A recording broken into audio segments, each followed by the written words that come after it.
Hey everyone, today's devotional comes out of Philippians chapter 4, starting in verse 8.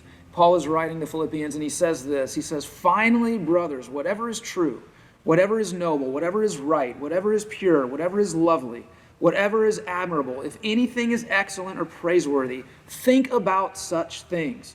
Whatever you have learned or received or heard from me or seen in me, put it into practice, and the God of peace will be with you." I think for a lot of us, our minds are having their way with us. All sorts of fears and doubts and all these thoughts are just invading our mind, and it's causing a lot of havoc, making us have long days and doubt all sorts of things, have all sorts of fears. What Paul is telling the church here, and what I believe God is telling us now, is listen, you're focusing on the wrong things. You're thinking about the wrong things.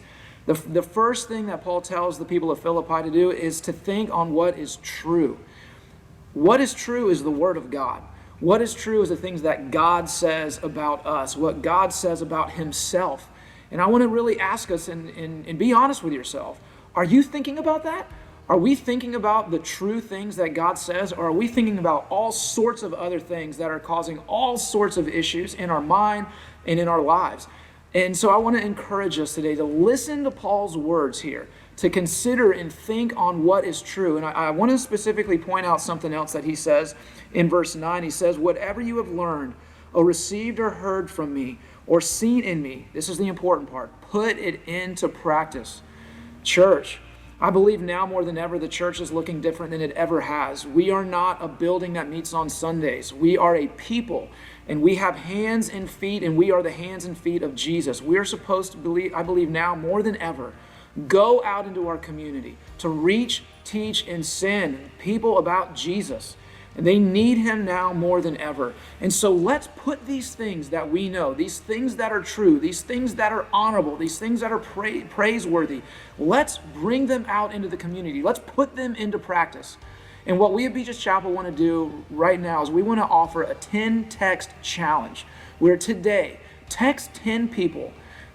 Pray who those people might be. It could be a coworker, it could be a friend, it could be someone that you haven't talked to in a while, it could be a family member, it could be your next door neighbor, whomever it might be.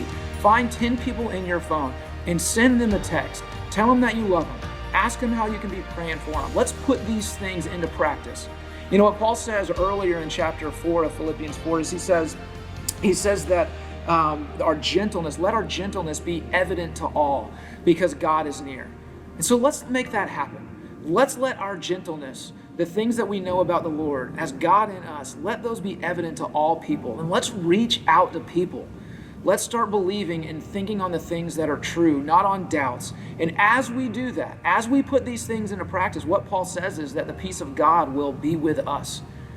So let's do that today. I want to offer that 10-text challenge to you. Find those 10 numbers in your phone, text some people, tell them you love them and that you're praying for them. And I believe that as you do, that the peace of God will then enter into your hearts, into your minds. Thanks. Also, don't forget, this Sunday at 10 o'clock, go to our website or go to the app. We're going to have an online service. It's going to be awesome. Join us for that. It's going to be a time of worship and word. It's going to be awesome. So we look forward to that Sunday as well. Y'all have a great rest of your day. Thanks.